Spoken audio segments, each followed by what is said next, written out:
The dust hadn't even settled from the morning auction when Amelia Abbott walked into the Silver Dollar Hotel's back room and found a stranger rifling through papers at what was supposed to be her private table. She cleared her throat with enough force to make him look up. The man straightened, and she took in his measure with the same practiced eye she used on livestock. Tall but not over-large, sun-weathered face that suggested he spent more time working than talking, and blue eyes that held a certain spark of intelligence she rarely encountered in cattle men who preferred gambling and whiskey to honest work.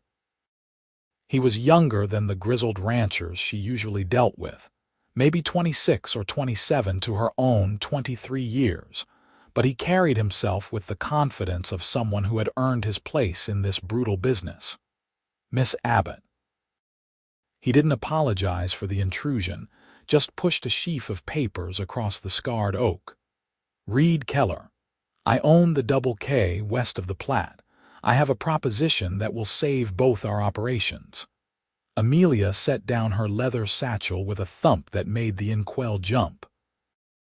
I don't recall inviting you to this room, Mr. Keller, or asking for your salvation. My operation runs just fine without interference from men who think a woman needs rescuing. I've seen your herd. He pulled out a chair and sat without waiting for permission, which should have infuriated her but instead made her curious about his boldness. 300 head, every one of them prime beef, not a sick animal in the bunch. Your crew is half the size of mine, and yet you brought them through the winter with lower losses than any outfit in 3 counties. That's not a woman who needs rescuing. That's a woman who might be interested in making money. She remained standing, arms crossed, but something in his tone made her pause. Men usually complimented her looks or her late father's ranch, never her actual management. Go on. Reed tapped the papers. The Consolidated Beef Trust is buying up contracts from the Chicago stockyards. They're creating a monopoly, and they're offering prices that will bankrupt small operations like ours within 2 seasons. I ran the numbers 3 times, hoping I was wrong. We can't compete separately.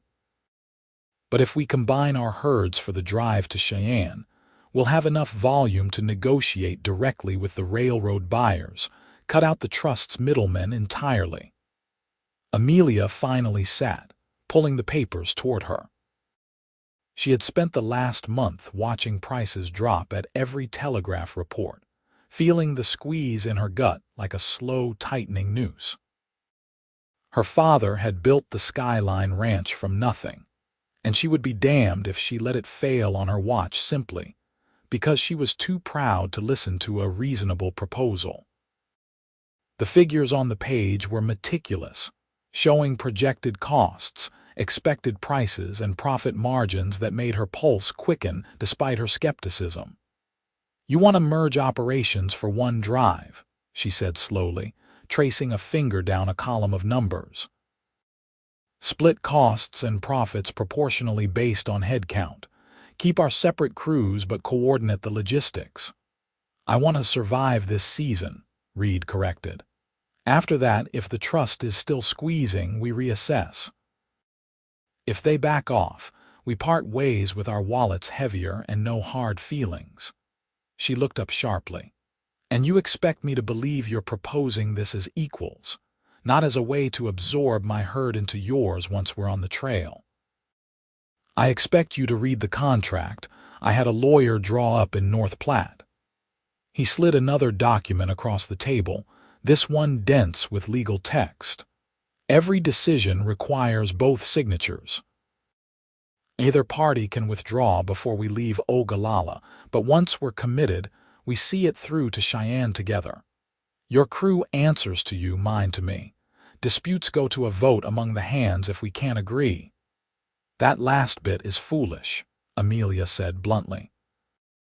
Cowboys will vote for whoever promised them extra whiskey rations. Reed laughed, a genuine sound that transformed his serious face into something surprisingly warm. You're probably right. How about this? Disputes go to whoever is demonstrably more right, as determined by results. We try it your way or my way on alternate disagreements, see which method works better. That could get us both killed if we make the wrong call at the wrong time.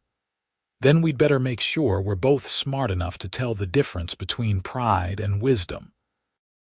He leaned back in his chair, studying her with an expression she couldn't quite read. I heard about you before I ever saw your herd, Miss Abbott. The Crazy Woman Creek crossing last spring, when the bridge washed out. You took your cattle through the canyon route that every man said was impossible, and you didn't lose a single head. That tells me you think 3 moves ahead, and you don't risk your stock on stupidity. Amelia felt heat rise in her cheeks, but she kept her voice level. Flattery doesn't change mathematics, Mr. Keller. These numbers assume we can get to Cheyenne by mid-July to catch the peak railroad prices. That's a tight timeline with a combined herd this size. It is. Which is why I need someone who knows how to push a drive efficiently without running the cattle into exhaustion. I'm good at this work, Miss Abbott, but I watched you manage your crew yesterday at the river. You've got an instinct for flow that I don't. I can keep men in line and handle the rough terrain, but you make it look like mathematics turned into motion. She studied him, looking for the catch, the hidden angle. Men didn't offer partnerships to women in this business, not real ones. They offered marriage or employment, both of which amounted to surrender. But Reed Keller met her gaze without flinching, and the contract on the table was surprisingly fair. If he was scheming, he was doing it with remarkable subtlety. I need to review these properly, she said finally. And I need to talk to my crew. They signed on to work for me, not for some merged operation with a man they've never met. Fair enough. I'm staying here at the Silver Dollar through tomorrow. If you're interested, we can make the announcement at the exchange on Saturday and start moving the herds into position. He stood, collecting the duplicate copies of the paperwork. For what it's worth, Miss Abbott, I'm not offering this because I think you need help. I'm offering it because I need help, and you're the only rancher in this territory I trust to be as committed to success as I am. After he left, Amelia sat alone in the silent room, staring at the contract. Outside, she could hear the sounds of Ogallala in full cattle season chaos.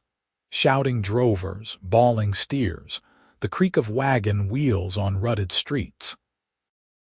This town had been her father's favorite place, where he had made his first big sale and come home with enough money to expand the ranch beyond bare survival. He had taught her everything about this business, except how to navigate it as a woman in a world that wanted her to fail or marry out of it. She read every line of Reed Keller's contract twice, then pulled out her own ledgers and ran the numbers against her current situation. The mathematics were brutally clear. She could make the drive alone and hope prices held steady, gambling everything on a market that was already collapsing. Or she could accept this merger and secure enough volume to weather the storm. Pride was expensive, and she had learned long ago that sentiment didn't pay debts or feed cattle through hard winters. By the time the sun set over the Nebraska plains, painting the sky in shades of amber and rose, Amelia had made her decision. She found her foreman, Jack Thornton, at the camp where her crew had set up outside town. Jack was 54, tough as boot leather, and had worked for her father since before she was born. If anyone would tell her the truth about this plan, it was him. "What do you know about Reed Keller and the Double K?" she asked, accepting a cup of coffee from the campfire. Jack spat tobacco juice into the fire, making it hiss. "Heard he's fair. Pays his men on time, doesn't cheat the hands or work them to death. Lost his father 2 years back, took over the operation and kept it running smooth. Some of the boys in town say he's got a reputation for being tough but reasonable. Why? She explained the proposal, watching Jack's weathered face for any sign of disapproval. When she finished, he was quiet for a long moment, staring into the flames. "You asking my permission or my opinion?" he finally said. "Your opinion. I don't need permission to run my own ranch. Good, because I wasn't going to give it." He looked at her with the blunt honesty she valued. "Opinion is this. Your father would have told you to trust your gut.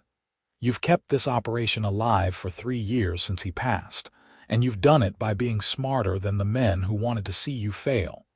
If you think this merger is smart business, then it probably is. If you think it's a trap, then walk away. But don't let fear of what people will say make the decision for you." Amelia sipped her coffee, feeling the bitter warmth spread through her chest. "They'll say I couldn't handle it alone, that I needed a man to save me. They already say worse than that every time you outsell them at auction. People will talk regardless. Question is whether you'll have money in your pocket while they're doing it." Jack grinned, showing tobacco-stained teeth. "Besides, might be entertaining watching you keep some cocky cowboy in line for a few months." The next morning, Amelia returned to the Silver Dollar and found Reed Keller eating breakfast in the dining room. She sat down across from him without preamble and pulled the signed contract from her satchel. "I have conditions," she said. He set down his fork, giving her his full attention. "I'm listening. My crew stays intact. I won't have your men undermining my authority or treating my hands like they're subordinate. We're partners in this, which means equal respect." "Agreed. If at any point you try to override my decisions without discussion, the partnership ends and we split the herd immediately, regardless of where we are on the trail. That could be catastrophic if we're in the middle of difficult terrain. Then I suggest you don't override my decisions without discussion." She met his eyes steadily. "I've dealt with men who smile and shake hands, then treat me like a fool once there are no witnesses. I won't tolerate it, Mr. Keller. Not for money, not for survival, not for anything." Reed was quiet for a moment, and she watched something shift in his expression, a recognition that felt almost like respect. "I understand. And you have my word that I'll treat you as I would any partner I valued. No undermining, no games. We succeed or fail together, and we do it honestly." She slid the contract across the table. "Then we have an agreement." He signed his name with a flourish, and just like that, Amelia Abbott tied her future to a man she had known for less than 24 hours. It should have terrified her, but instead, she felt a strange sense of relief, as if she had finally found someone willing to meet her on level ground rather than trying to pull her down or push her onto a pedestal. They spent the next 3 days coordinating the logistics, and Amelia quickly learned that Reed Keller was exactly what he had claimed to be: competent, organized, and surprisingly willing to defer to her expertise. When she suggested a different route through the Wildcat Hills that would save them 2 days, he studied her maps and agreed without argument. When he proposed a rotation schedule for the night watch that would reduce fatigue, she recognized the wisdom in it and implemented it immediately. They worked together with the efficiency of people who both understood that success required checking egos at the door. The first real test came on the 3rd day out from Ogallala, when they reached the South Platte crossing. The river was running higher than normal from late spring snowmelt, and the usual ford was treacherous with swift current and hidden sinkholes. Reed wanted to push through immediately, taking advantage of the morning light. Amelia studied the water and shook her head. "We wait until afternoon. The flow will drop when the mountain sun is highest, and we'll have better visibility to spot the safe channels." "That loses us half a day," Reed argued. "We're already cutting it close on time. And if we lose cattle in quicksand or spooked by the current, we'll lose more than time. We'll lose profit." She pointed to the far bank where the grass grew lush and green. "There's good grazing on this side. Let the herd rest and feed while we wait. They'll cross calmer and faster if they're not exhausted and hungry." Reed looked from the river to her face, clearly weighing his options. Several of his men were watching, and she knew this moment mattered. If he overruled her now, it would set a precedent that would poison the rest of the drive. She kept her expression neutral, refusing to back down but not turning it into a confrontation. "All right," he said finally. "We wait, but I'm holding you to that promise of better conditions." "I'll be the first one in the water to prove it," she replied. By mid-afternoon, the river had dropped a foot, and Amelia proved her word by riding her horse into the current to test the channels. The water was cold enough to steal her breath, and the force of it pressed against her mare's flanks like a living thing trying to push them downstream. She found the safest route, marked it with stakes on both banks, and then helped guide the herd across in small groups. Not a single animal was lost, and they made camp on the far side with the cattle well fed and calm. That night, Reed found her checking on the remuda, the spare horses they rotated to keep them fresh. He leaned against the rope corral, watching her examine a gelding's hoof for stones. "You were right about the crossing," he said. "I should have trusted your judgment from the start." "You're learning." She set down the hoof and moved to the next horse. "Most men would have pushed through out of stubbornness, then blamed me when things went wrong. I'm not most men, so I'm beginning to see." She glanced at him, catching the way the firelight from the distant camp played across his features. He had a good face, she decided, one that showed character rather than just good looks. There were lines around his eyes from squinting into sun and wind, and his hands were scarred from rope burns and hard work. Everything about him said he had earned his place rather than inherited it. "Your father taught you well," Reed said. "I heard he was one of the best cattlemen in the territory. He taught me that livestock don't care if you're male or female. They care if you're smart and consistent. People are more difficult." She finished with the remuda and wiped her hands on her canvas work pants. "He also taught me that partnerships only work if both parties are willing to admit when they're wrong. Thank you for doing that today. I have a feeling I'll get plenty of practice before we reach Cheyenne."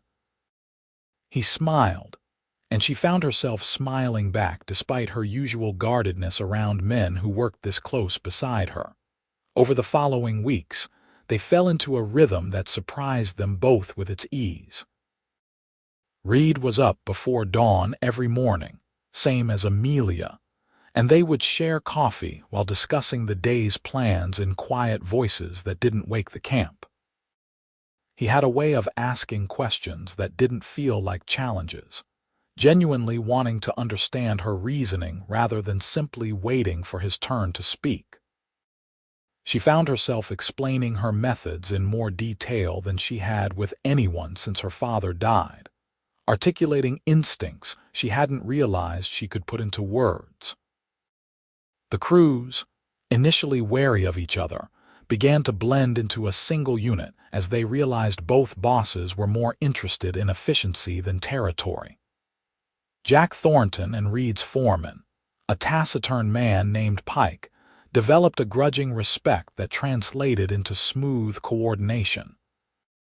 The younger cowboys competed good-naturedly over who could rope the most strays or ride the most difficult horses, but the rivalry stayed friendly under the watchful eyes of their leaders. Reed himself proved to be exactly what he had claimed, steady and capable, with a playful streak that surfaced at unexpected moments. When Amelia miscalculated a turn and ended up knee-deep in a mud bog, he didn't lecture her. Instead, he rode over, threw her a rope, and hauled her out while making a joke about cattle bosses needing to watch where they were stepping. When he accidentally let a gate close too quickly and scattered a dozen steers, She returned the favor by helping him round them up without mentioning his mistake to the crew. They were partners, true partners, in a way Amelia had never experienced with any man outside her father. It was exhilarating and slightly terrifying in equal measure. The first crack in their professional relationship came in the form of a telegram delivered to their camp by a railroad messenger riding hard from Sydney. Reed opened it while they were tallying the day's progress, and she watched his face go carefully blank in a way that made her instantly suspicious. "What is it?" she asked. He folded the paper slowly. "Just some business from home, nothing that affects the drive. Reed." She used his first name deliberately, something she only did in private. "We agreed to honesty. What's in that telegram?" He hesitated, then handed it to her. The message was from the Consolidated Beef Trust, offering to buy out his entire herd at a price well above current market rates. The catch was buried in the final line. The offer was contingent on him delivering the cattle separately from any merged operation, effectively requiring him to abandon their partnership. Amelia read it twice, feeling something cold settle in her stomach. This was the trap she had been waiting for, the inevitable moment when a man would choose his own profit over his word. The trust was offering him enough money to secure his ranch for 5 years, maybe 10 if he was frugal. All he had to do was betray her. "You're angry," Reed said quietly. "Should I be?" She kept her voice level, refusing to give him the satisfaction of seeing her hurt. "It's a generous offer, enough to make any sensible businessman reconsider his obligations. I'm not reconsidering anything." He took the telegram back and crumpled it in his fist. "They can take their offer and hang it on a fence post. I'm not breaking our contract, and I'm sure as hell not abandoning a partner who has worked as hard as you have to make this drive succeed." She studied him, searching for the lie, the hidden angle. "That's a lot of money to walk away from out of principle. It's blood money, meant to divide us so they can crush us individually. The trust knows that if we succeed with this merged herd, other small ranchers will follow our example. They need to prove that independence doesn't work, and they'll pay premium prices to make that point." He met her eyes with an intensity that made her breath catch. "I told you in Ogallala that I needed a partner I could trust. That means something to me, Amelia. It means more than money." Most men would take the offer and apologize later. "Then it's a good thing I'm not most men," he smiled, but there was steel underneath it. "Besides, I've seen your numbers. If we make Cheyenne on schedule and negotiate directly with the railroad buyers like we planned, we'll both make more than the trust is offering. This is just them trying to buy me cheap and scare me into thinking it's my only option." She wanted to believe him, desperately wanted to trust that this man was different from every other one who had tried to use or undermine her. But trust was expensive, and she had learned to hoard it like gold. "What do you want me to say?" she asked finally. "Thank you for not betraying me." "I want you to believe that I mean what I say." He moved closer, and she caught the scent of leather and wood smoke that always clung to him. "I know you have every reason to doubt men in this business, Amelia. I know you've been fighting for respect since the day your father died and left you alone with a ranch full of people who thought you should sell out and marry some fool who would run it into the ground. But I'm asking you to trust that I see you as an equal, not as an obstacle or a prize. This partnership is the best decision I've made in years, and I'm not throwing it away for any amount of money." Something in his words, in the raw honesty of them, cracked through her defenses. She nodded slowly, feeling the tension drain from her shoulders. "All right, I believe you. But if another offer comes and you change your mind, I'd appreciate the courtesy of hearing it directly rather than waking up to find you gone with half the herd. You have my word. No more offers, no more telegrams, no more distractions. We see this through together." He held out his hand, and after a moment she shook it. His grip was firm and warm, and he held on a fraction longer than necessary, long enough that she felt heat rise in her cheeks before she pulled away. That night, lying in her bedroll under a sky full of stars, Amelia tried to untangle the complicated knot of feelings that had been growing in her chest for weeks. She had noticed Reed as a man almost from the start, had found herself watching the way he moved with unconscious grace, the way his face transformed when he laughed at something one of the hands said. But she had ruthlessly suppressed those observations, categorizing them as dangerous distractions from the work that mattered. Except now, after watching him crumple that telegram without hesitation, she couldn't quite force her feelings back into their neat professional box. He had proven himself in the most fundamental way possible, by choosing their partnership over his own immediate profit. That kind of integrity was rare enough in this world. Finding it in a man who also happened to be handsome, intelligent, and surprisingly good company made it nearly impossible to ignore. She told herself it was foolish, that workplace romances never ended well, that she couldn't afford to be distracted by emotions when so much depended on her staying sharp. But her heart, which had been carefully locked away since her father's death, had apparently decided it was tired of being protected. The drive continued north through Nebraska, pushing into Wyoming territory as summer deepened around them. The days were long and hot, filled with dust and the constant background noise of cattle on the move. They crossed the North Platte without incident, navigated around badlands that would have shredded the cattle's hooves, and pushed through a 3-day stretch of country so dry that they had to ration water for both animals and crew. Through it all, Reed and Amelia worked side by side with an ease that made the other hands exchange knowing glances and quiet wagers about how long it would take before the two bosses figured out what everyone else could already see. Jack Thornton watched his young employer with paternal concern, worried that she was setting herself up for heartbreak, but unable to deny that Reed Keller seemed genuine in his respect and admiration. The second test of their partnership came in late June, when they reached the edge of the Laramie Plains and found another outfit already occupying their planned grazing area. The rival rancher was a man named Marcus Trent, who ran a large operation backed by Consolidated Beef Trust money. He had twice as many men as their combined crew and enough arrogance to make it clear he had no intention of sharing the grass or moving aside.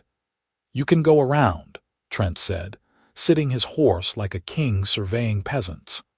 "Add 4 or 5 days to your drive. Or you can turn back to Ogallala and accept the Trust's very generous offers to buy you out. Either way, you're not crossing my grazing land." "This isn't your land," Amelia said coldly. "It's open range, same as it's been for every outfit that has driven cattle through here for the past 20 years. Was open range. The Trust has filed claims on everything from here to the Medicine Bow River. You're trespassing on private property."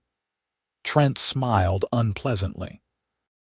"Of course, we'd be willing to grant passage for a reasonable fee. Say, 30 head from your combined herd as a toll." Reed moved his horse forward, placing himself subtly between Amelia and Trent.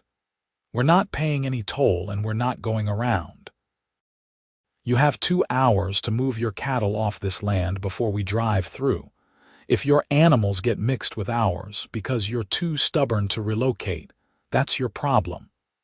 You're threatening me with 24 men against my 50. Trent's hand drifted toward his rifle. "That's either brave or stupid, Keller." "It's neither. It's a statement of fact."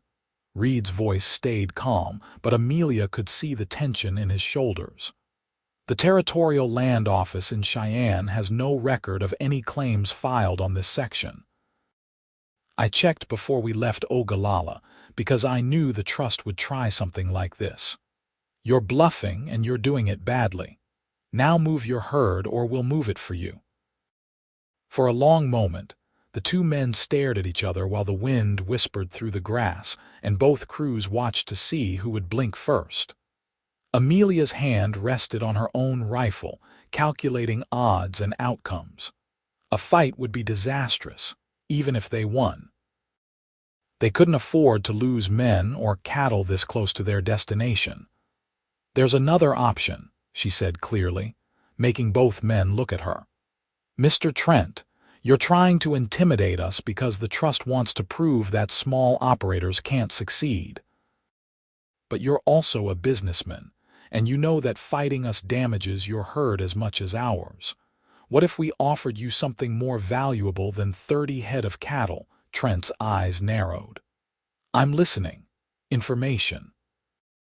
"The trust is squeezing you the same way they're squeezing everyone else, controlling your contracts and your prices. Reed and I have developed a system for negotiating directly with railroad buyers, cutting out the trust's middlemen and increasing profit margins by 20%. Give us passage and we'll share the method with you. You can use it for your own operation." "Why would you help a competitor?" Trent asked suspiciously. "Because the more ranchers who bypass the trust, the weaker their monopoly becomes. Eventually, they'll have to compete fairly or give up entirely." She leaned forward in her saddle. "You can take 30 head from us today and stay dependent on them forever, or you can take our information and build something independent. Your choice." Reed glanced at her with surprise, but he didn't contradict her. Instead, he nodded slowly, playing along with her gambit. "Miss Abbott makes a good point. We're not your real enemies, Trent. The trust is. They're using you the same way they're trying to use this land dispute." Trent was quiet for a long time, clearly weighing his options. Finally, he spat tobacco juice into the dirt and nodded grudgingly. "You've got passage, and I'll take that information, Abbott, but if this is some kind of trick, I'll remember it. No trick, just good business." Amelia pulled out her notebook and spent the next 20 minutes explaining their system while Reed organized the crew to start moving the herd through the disputed territory. By the time she finished, Trent looked thoughtful rather than hostile, and he let them pass without further incident. That evening, as they made camp on the far side of the plains, Reed found Amelia checking the cattle count to make sure they hadn't lost any animals in the tense standoff. "That was brilliant," he said without preamble. "I was 2 seconds from doing something stupid and violent, and you turned it into a business negotiation that might actually help break the trust's grip on this territory. Violence would have cost us everything we've worked for. Better to give away knowledge that helps us all in the long run."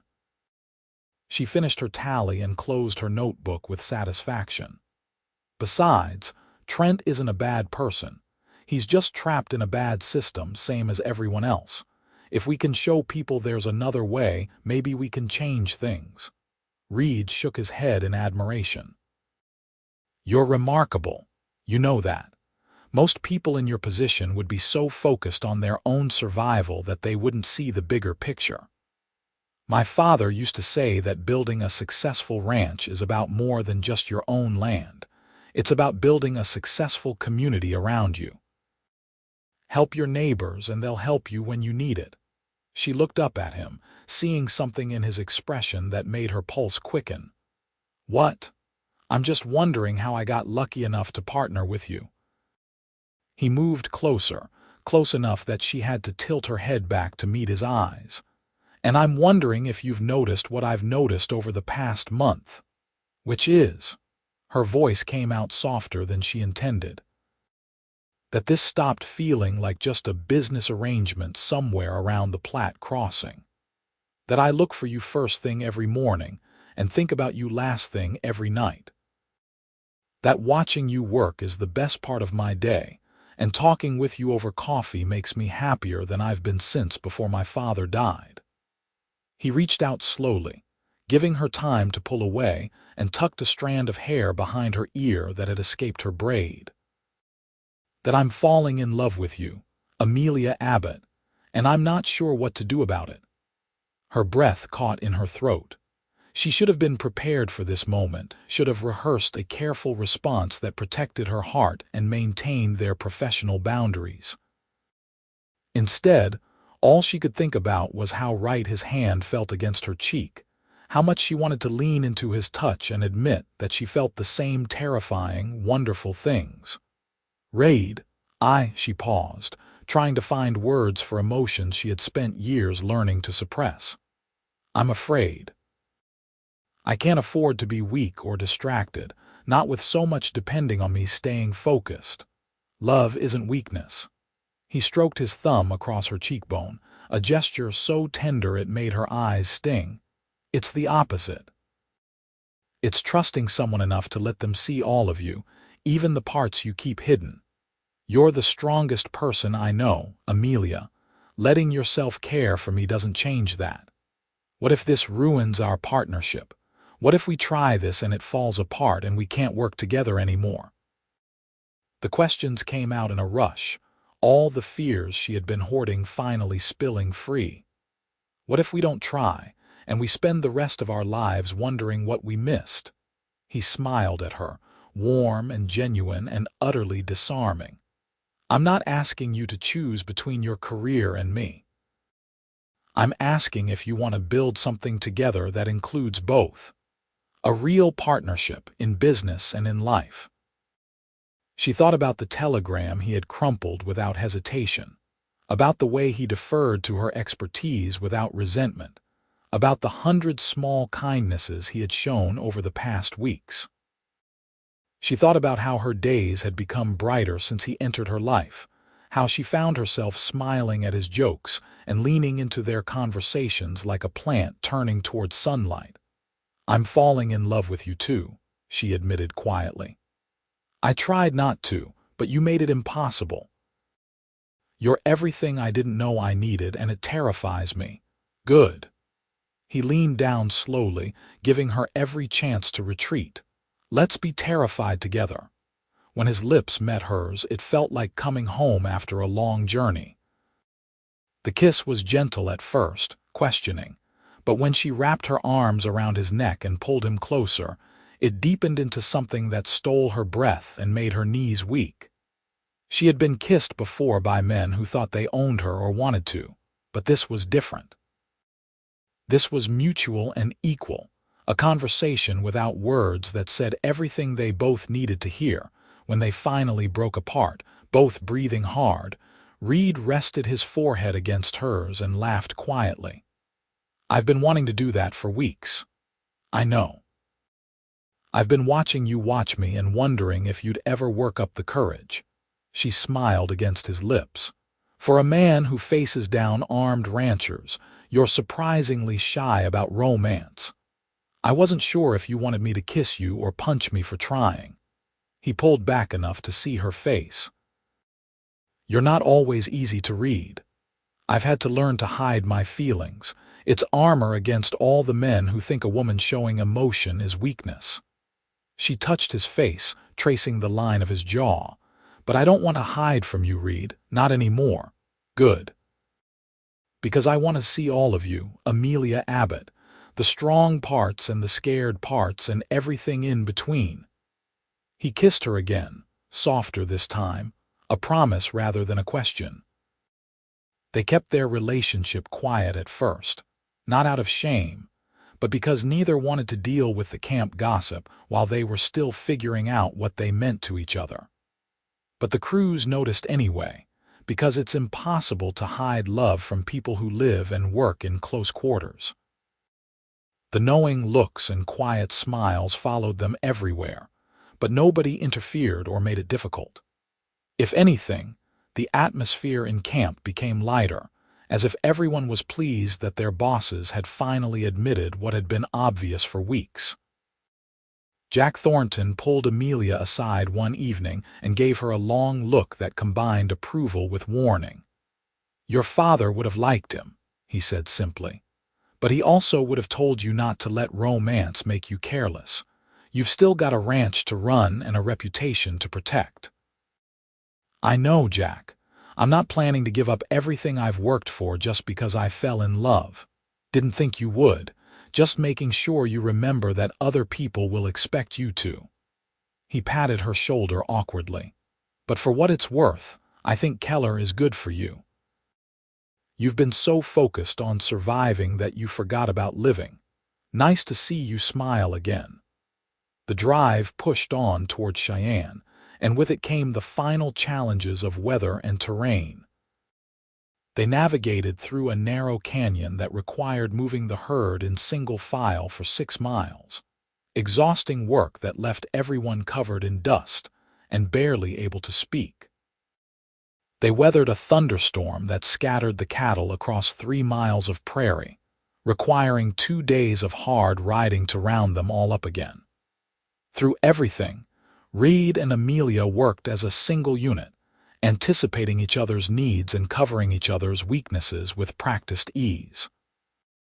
They stole moments together when they could, brief conversations in the dark between watch shifts, shared meals apart from the crew, kisses exchanged under the vast Wyoming sky when everyone else was sleeping.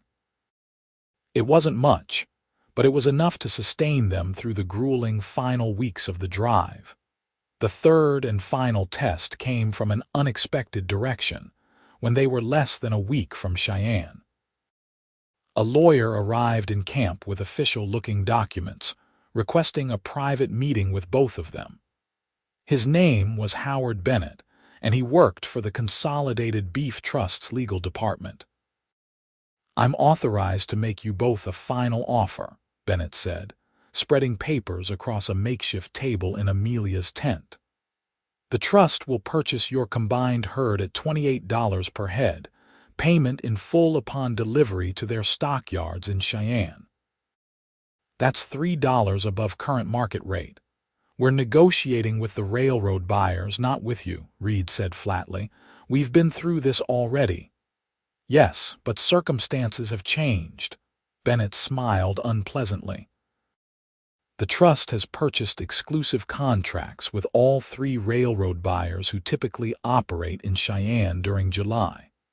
If you arrive without a pre-arranged buyer, you'll have nowhere to sell.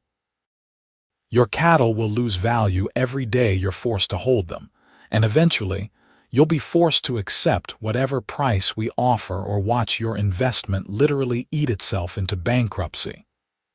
Amelia felt ice water pour through her veins.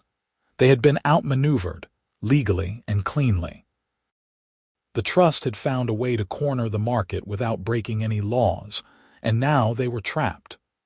"When did these contracts go into effect?" she asked, keeping her voice steady despite the panic rising in her chest. "3 days ago. I have copies if you'd like to verify." Bennett pushed more papers across the table. "This isn't personal, Miss Abbott, Mr. Keller. It's just business. The trust recognizes that you're both talented ranchers, and they'd like to offer you ongoing contracts to manage herds for them at competitive salaries. You'd lose your independence, but you'd have security and steady income." Reed looked at the papers, then at Amelia, and she saw her own desperation reflected in his eyes. They had come so far, worked so hard, and now they were being forced into exactly the kind of surrender they had been trying to avoid. The trust had beaten them not through violence or intimidation, but through cold business strategy that left them no good options. "I need to discuss this with my partner," Amelia said finally. "Give us until morning." "Of course, but I should mention that the offer expires in 24 hours. After that, the trust will no longer be interested in negotiating, and you'll be on your own trying to find buyers in a locked market." Bennett tipped his hat. "I'll return at dawn for your answer." After he left, Amelia and Reed sat in silence for a long time, the weight of their situation pressing down on them like a physical thing. All their work, all their hopes had come down to this: surrender or gamble everything on finding a buyer that might not exist. "I'm sorry," Reed said quietly. "I should have anticipated this. I should have secured buyers before we left Ogallala. We both should have.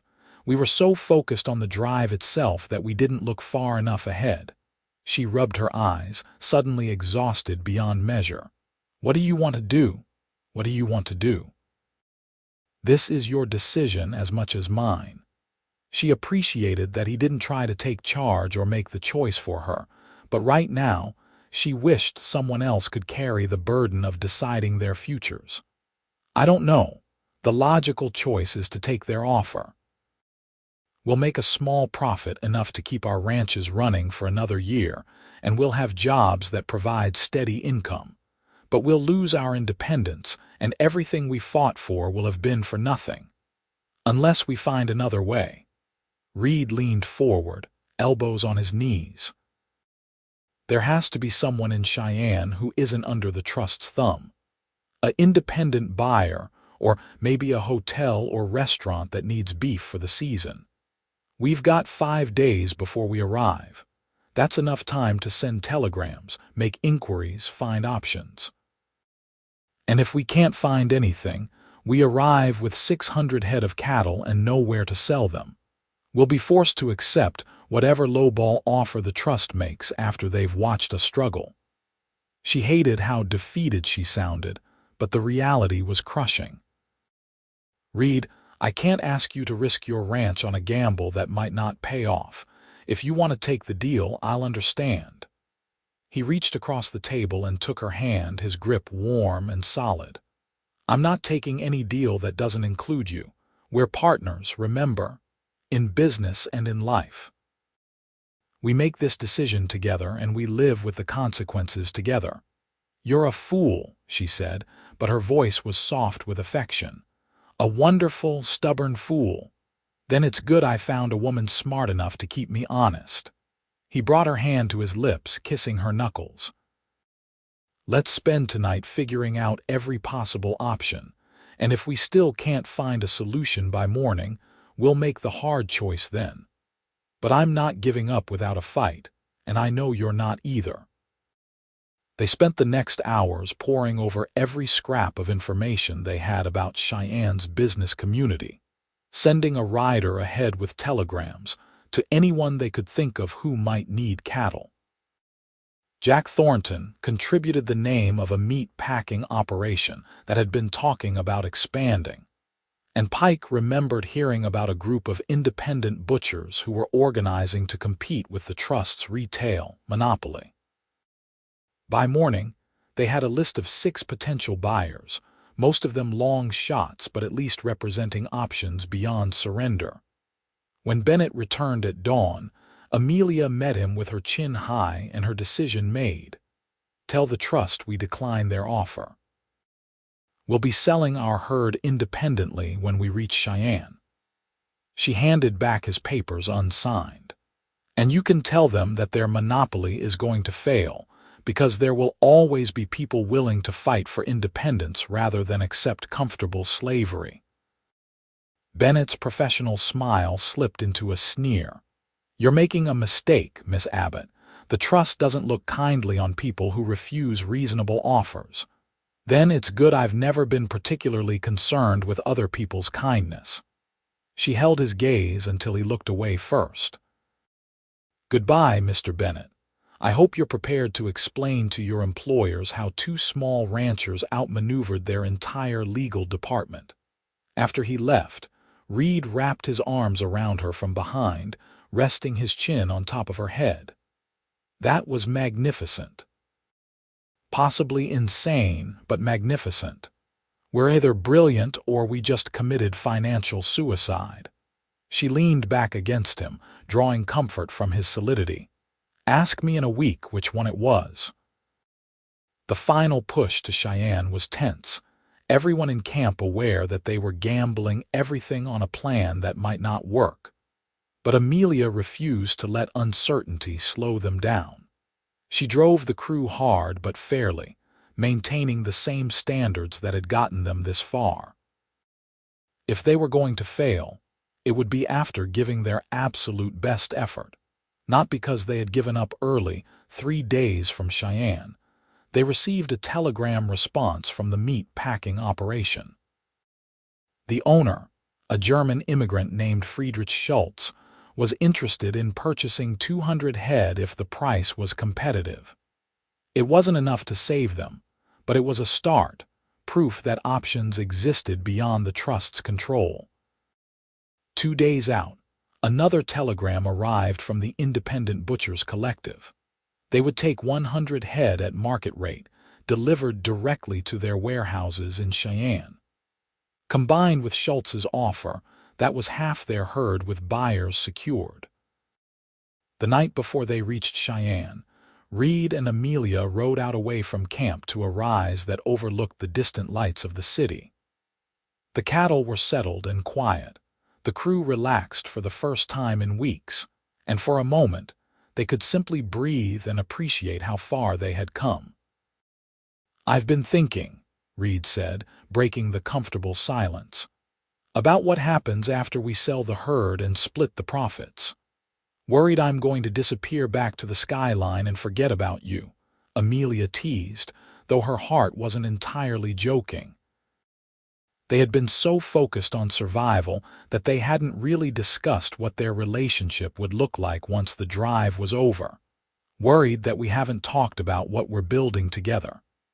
He turned to face her, his expression serious in the moonlight.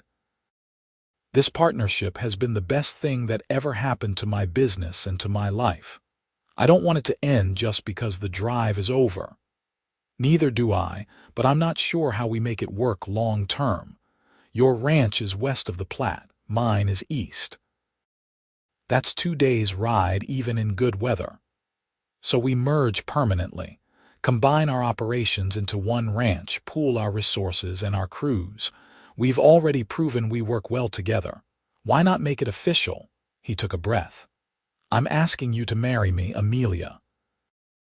Not because it's convenient or expected, but because I love you and I want to build a life with you.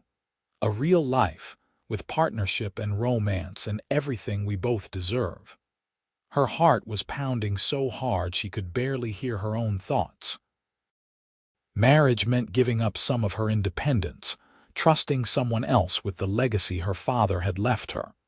But it also meant never having to face the world alone again, having someone who respected her abilities and loved her for exactly who she was. "Where would we live?" she asked, because logistics mattered even in moments of high emotion. "Your ranch has better water rights and more protected grazing. Mine has better access to the main trails. We combine them into one operation, maybe establish a line camp at the Double K for winter and base ourselves at the skyline the rest of the year." He pulled out a folded paper from his pocket, the same careful planning he had shown when proposing the original merger. "I drew up some initial ideas, but nothing is final. We decide everything together." She took the paper and studied his sketches by moonlight, seeing a future laid out in practical terms that somehow made it more real and more romantic than any flowery declaration could have been. This was Reed in his essence, turning love into a partnership that honored both of them, making sure she knew this was an equal union rather than a surrender. "Yes," she said, folding the paper and tucking it against her heart. "Yes, I'll marry you. But I want it clear that I'm not giving up the Abbott name or my authority over my father's land. We're merging operations, not absorbing one into the other. I wouldn't have it any other way. You'll be Amelia Abbott in business and Amelia Keller in life, or however you want to arrange it." He pulled her close, kissing her with a passion that had been building through weeks of stolen moments and careful restraint. "I love you. I love your strength and your intelligence and your stubborn refusal to give up." I love watching you work and arguing with you about logistics and drinking coffee with you before sunrise. I want all of it forever." "Forever is a long time," she murmured against his lips. "Think you can handle being married to a woman who is better at running cattle than you are?" "I'm counting on it. Someone has to keep my ego in check." He kissed her again, and they stayed on that rise overlooking Cheyenne until the stars began to fade and dawn painted the sky in shades of gold and rose. The next day, they drove the herd into the holding pens outside Cheyenne and began the careful work of negotiating sales. Friedrich Schultz proved to be a fair man who appreciated quality beef when he saw it, and he agreed to their price without excessive haggling. The Butchers Collective took their 100 head with enthusiasm, pleased to have a reliable source that wasn't controlled by the trust. The remaining 300 head were more challenging, but word had spread about 2 independent ranchers who had successfully merged operations and bypassed the trust's stranglehold. Other small buyers emerged, restaurants and private dealers who were willing to pay fair prices for the chance to break free from monopoly control. By the end of the second day, they had sold every animal at prices that exceeded even their optimistic projections. When the final tally was complete, Reed and Amelia sat in a Cheyenne bank office and stared at the numbers that represented their success. After splitting the profits proportionally based on the original agreement, they had each made more money than they would have from 3 normal seasons of work.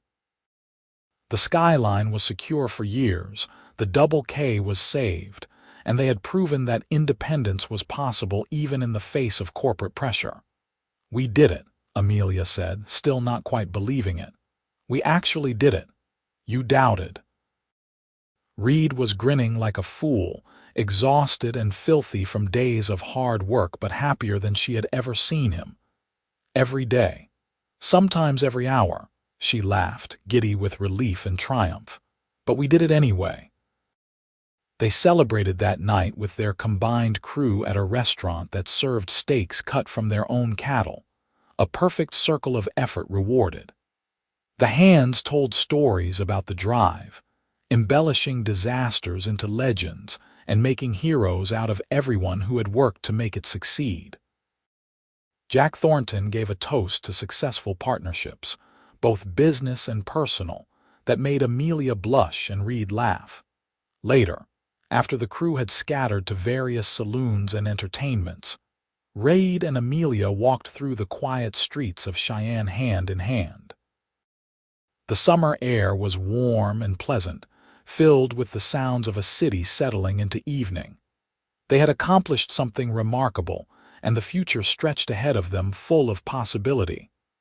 "When should we get married?" Reed asked, swinging their joined hands between them. "I'm partial to sooner rather than later, but I'll defer to whatever you want. Soon. Before we head back home. I don't want a big production with everyone watching and judging. Just us and whatever witnesses the law requires." She looked up at him, seeing the same contentment in his face that she felt in her own chest. "Is that acceptable to you?" "More than acceptable. I don't need a fancy ceremony to know that I want to spend my life with you."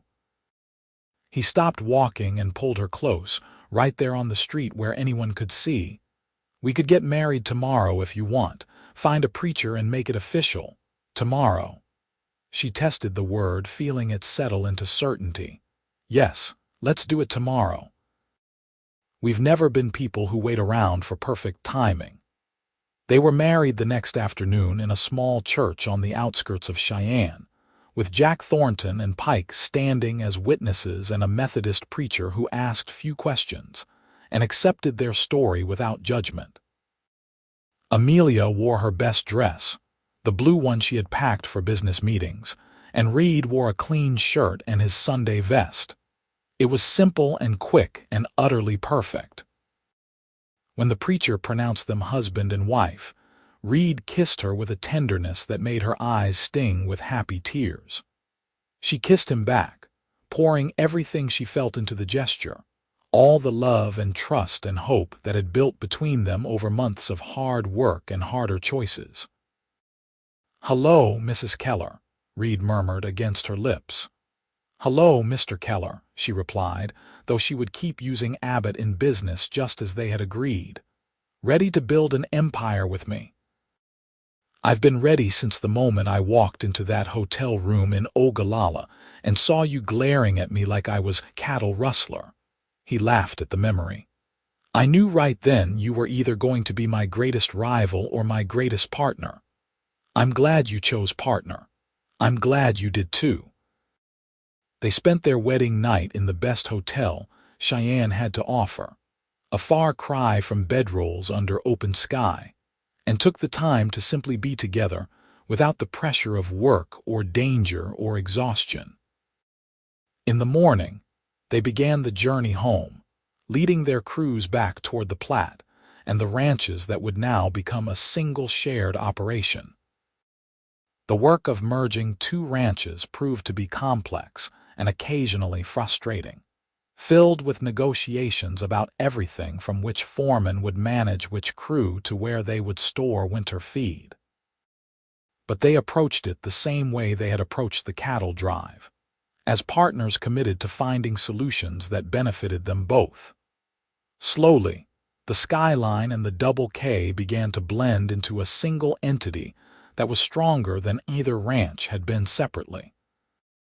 Amelia kept her promise to teach other ranchers the methods she and Reed had developed for bypassing the Consolidated Beef Trust's control.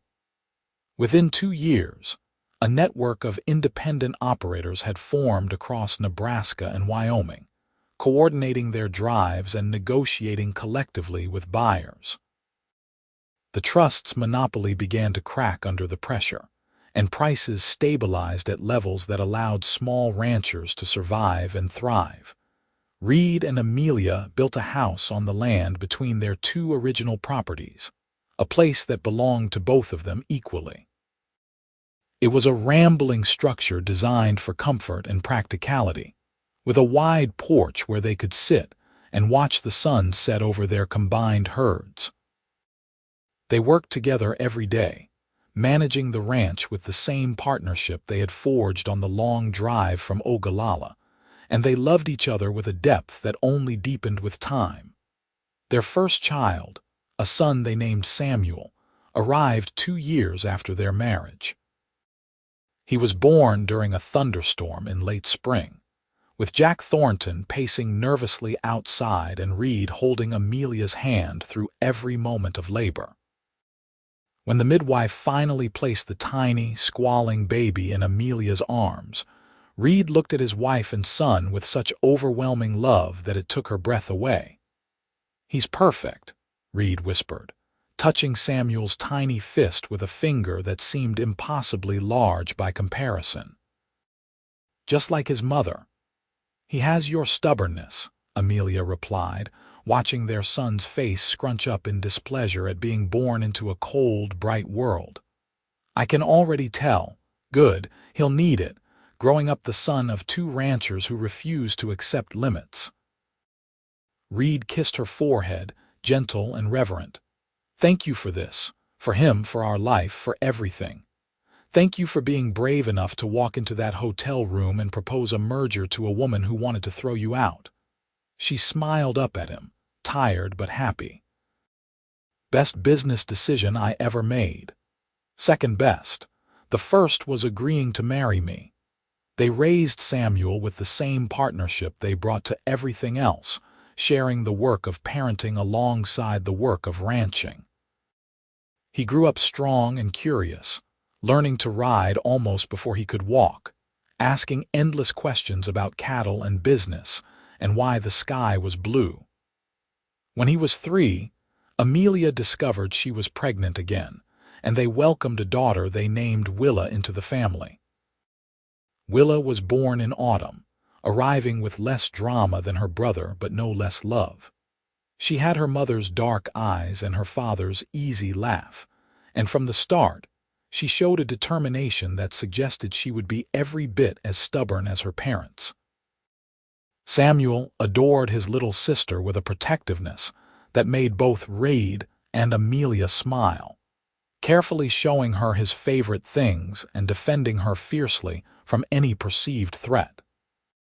2 years later, another daughter joined them, a tiny girl they named Priscilla, who seemed perpetually delighted by the world around her. The house that had seemed too large when it was just two adults now felt perfectly sized for a growing family, filled with the noise and chaos and joy of children. Their fourth child, a son named Grant, arrived when Samuel was 7 and already helping with the ranch work in small ways. Grant was quieter than his siblings, thoughtful and careful, showing an aptitude for numbers that made Amelia hope he might take over the business side of the operation someday. The 4 children grew up in a household where hard work was expected, but so was love, where their mother ran cattle as competently as any man and their father supported her without question. As the children grew, Reed and Amelia fell into comfortable rhythms that combined romance with practicality. They still shared coffee before dawn, talking through the day's plans in quiet voices while the house slept around them. They still stole moments alone when they could, riding out to check on distant pastures and using the privacy to kiss and laugh, and remember what it felt like to be young and falling in love on a long cattle drive. The ranch prospered under their joint leadership, becoming known throughout the territory as a model of efficient management and fair treatment of workers. Other ranchers came to learn from them, and both Reed and Amelia took pleasure in teaching the next generation how to build sustainable operations that didn't depend on monopolistic corporations. The Consolidated Beef Trust eventually collapsed under its own weight, unable to compete with the network of independent operators that had learned to coordinate without surrendering their autonomy. Years passed, marked by the changing seasons and the growth of their children. Samuel grew into a young man with his father's charm and his mother's sharp business sense, taking on more responsibility as Reed and Amelia began to step back from the day-to-day operation. Willa showed a talent for horse training that exceeded anyone's expectations, developing a reputation for being able to gentle even the wildest mustangs. Priscilla loved the land itself, studying plants and soil with a passion that suggested she would become the ranch's expert on grazing management. Grant did indeed take to the business side, keeping meticulous records and finding ways to improve efficiency that saved money without sacrificing quality. Through it all, Reed and Amelia remained partners in every sense of the word. They argued sometimes, because two strong-willed people always would, but they argued fairly and always came back to the fundamental trust that had been the foundation of their relationship from the beginning. They supported each other through hard seasons and celebrated together during prosperous ones. They watched their children grow and helped their community thrive, and they loved each other with a steadiness that only deepened with time. On their 20th anniversary, Reed surprised Amelia by taking her back to the spot where he had proposed, the rise overlooking where Cheyenne had been that night.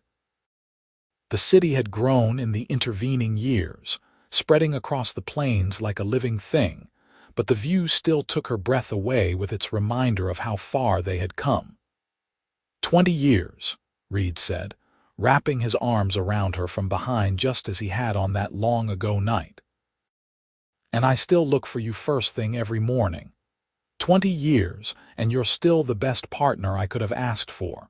She leaned back against him, comfortable in a way she never imagined she could be with another person. Business and life, just like you promised. Any regrets? He asked, though his tone suggested he already knew the answer. Only that I didn't kiss you sooner during that drive. We wasted a lot of time being professional when we could have been enjoying each other. She turned in his arms to face him, seeing the boy he had been and the man he had become. But everything else? No regrets at all. He kissed her then, soft and sweet and full of 20 years of accumulated love. They stood together on that rise as the sun set, painting the sky in the same golds and roses that had witnessed their first real conversation about a future together. And they were content in a way that only comes from building something worthwhile, with someone you trust completely. They returned home to find their children had organized a celebration, complete with a feast prepared by Willa and decorations strung by Priscilla. The entire crew was there, including Jack Thornton, who was now in his 70s, but still working with the same dedication he had shown Amelia's father decades before.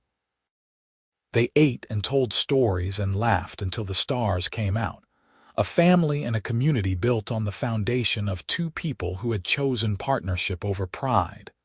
That night, lying in bed in the house they had built together, Reed pulled Amelia close and whispered, "I would do it all again. Every hard choice, every difficult season, every moment of uncertainty. I'd do it all again exactly the same way if it meant ending up here with you." "So would I," she replied, pressing a kiss to his shoulder. "Though maybe next time I'd agree to the merger faster, save us both some anxiety." "Where's the fun in that? You needed to make me work for it," he chuckled, the sound rumbling through his chest. "Besides, I think we both needed to prove to ourselves that we could trust each other before we could trust ourselves to fall in love. When did you become so wise?" she teased. "About 20 years ago, when I met a woman who taught me that real strength comes from partnership, not domination. She was running cattle better than men twice her size, and I was smart enough to propose a merger before someone else did." He kissed the top of her head. "Best decision I ever made." "The merger or the marriage?" she asked, though she knew the answer. "Both. They were always the same thing, really. Two people joining their strengths to build something neither could create alone." He tightened his arms around her. "I love you, Amelia Abbott Keller. I loved you when you were glaring at me in that hotel room. I loved you when you rode into the Platte to prove you were right. I loved you when you outsmarted Marcus Trent. And I love you now with our children sleeping down the hall and our ranch prospering around us. I love you too, Reed Keller. You made me believe that I didn't have to choose between my career and my heart, that I could have both if I was brave enough to trust the right person." She shifted to look at him in the darkness, seeing his face by moonlight through the window. "Thank you for being that person. Thank you for letting me." He kissed her one more time, a promise and a celebration and a simple expression of love that needed no words. They drifted into sleep wrapped around each other. Two people who had found in each other exactly what they needed: respect, partnership, passion, and a love that had weathered every storm the world threw at them. Outside their window, the land they had built together stretched out under a blanket of stars, dotted with cattle that bore the brands of two ranches merged into one. The years continued to pass with the comfortable rhythm of a life well lived. Their children grew into capable adults who took on more responsibility, eventually marrying and having children of their own. Samuel brought home a smart, practical woman who reminded everyone of Amelia in her youth, and together they took over the primary management of the main ranch. Willa married a horse trader and established a breeding operation that became famous throughout the territory. Priscilla became a vocal advocate for sustainable grazing practices, traveling to speak at agricultural colleges and writing articles that influenced land management policy. Grant married a banker's daughter and used his combined skills to help other ranchers establish independent cooperatives that protected them from corporate exploitation. Reed and Amelia gradually stepped back from active management, though neither could fully retire from work they loved. They spent their days consulting with their children, mentoring younger ranchers, and enjoying the simple pleasure of watching their grandchildren grow. The house that had once echoed with the chaos of 4 young children, now filled with the different but equally joyful chaos of visits from a dozen grandchildren who climbed on their grandfather's knee and begged their grandmother for stories about the old days when she ran cattle better than anyone. On warm evenings, they would sit together on the porch they had designed so many years before, watching the sun set over land they had protected and improved. Sometimes they talked, sharing memories or discussing the latest news from town.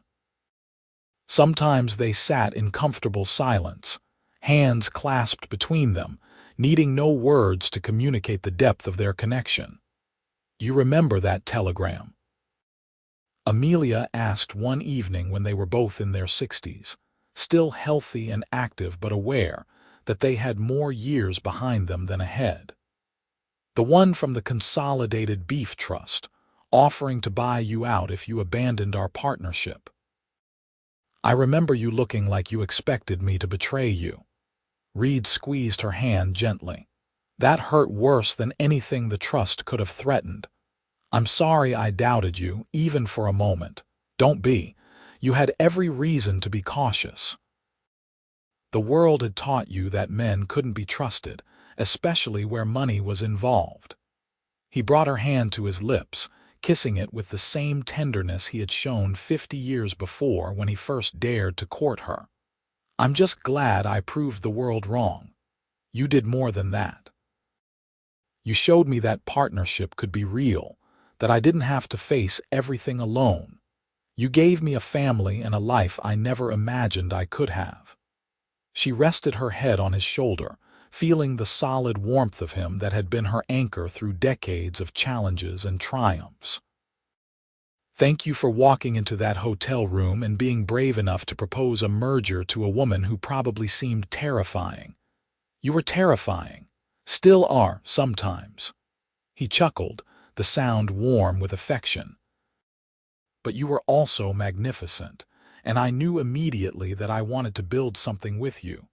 I just didn't know that the something would end up being so much more than a successful cattle operation. It became a life," she said softly. "The best one I could have imagined." "The best one imaginable," he agreed. "And we did it together, exactly like we promised." They sat together as the sun completed its descent, and the stars emerged in their familiar patterns. 2 people who had defied expectations and built something extraordinary through mutual respect, hard work, and abiding love. The ranch that bore both their names would continue long after them, managed by children who understood that success came not from domination but from partnership, not from hoarding resources but from building community. As darkness settled over the land, Reed and Amelia rose and walked inside together, still hand in hand after all these years. The house welcomed them with warm lamplight and the familiar comfort of a place shaped by love and purpose. They climbed the stairs to their bedroom, moving with the careful coordination of people who had shared space for so long. They anticipated each other's movements without thought. That night, as on every night for more than 40 years, they fell asleep wrapped around each other, 2 halves of a whole that had been forged in the dust and heat of a cattle drive and tempered by decades of choosing each other over and over again. Their love story had started with a business proposal and ended with a legacy that would echo through generations, proof that the best partnerships are built not on convenience or necessity, but on genuine respect, equal effort, and the courage to trust another person with your whole heart. The Skyline Ranch prospered long after Reed and Amelia were gone, a testament to everything they had built together. Their descendants told their story to new generations, of how a woman who ran cattle better than men twice her size partnered with a cowboy who was smart enough to propose a merger and brave enough to follow it with a marriage. It became the kind of story that people told around campfires and dinner tables, inspiring others to believe that true partnership was possible if you were willing to meet someone as an equal and build something together that honored you both. And on quiet evenings when the wind blew across the plains, some said you could still feel their presence on that rise overlooking Cheyenne. Two souls who had loved each other through every challenge life threw at them and emerged stronger for it. The land remembered them, and the cattle that grazed on grass their great-grandchildren managed carried the legacy of two people who proved that love and business could flourish together when built on a foundation of mutual respect and unwavering trust. Their story had been one of hard work and harder choices, of challenges met and overcome through partnership rather than domination. It had been filled with long days and stolen moments, with laughter shared over morning coffee and quiet contentment found in the simple act of facing the world together. Most importantly, it had been a story of two people who found in each other the perfect complement, someone who made them stronger without making them smaller, who celebrated their strengths and supported their weaknesses, who loved them not despite their fierce independence, but because of it. Reed Keller and Amelia Abbott had proposed a merger and built an empire. They had proposed a marriage and built a love story for the ages. And in doing both, they had proven that the most powerful force in the world was not individual strength or ruthless ambition, but the extraordinary things that became possible when two capable people decided to face life as true partners in every sense of the word.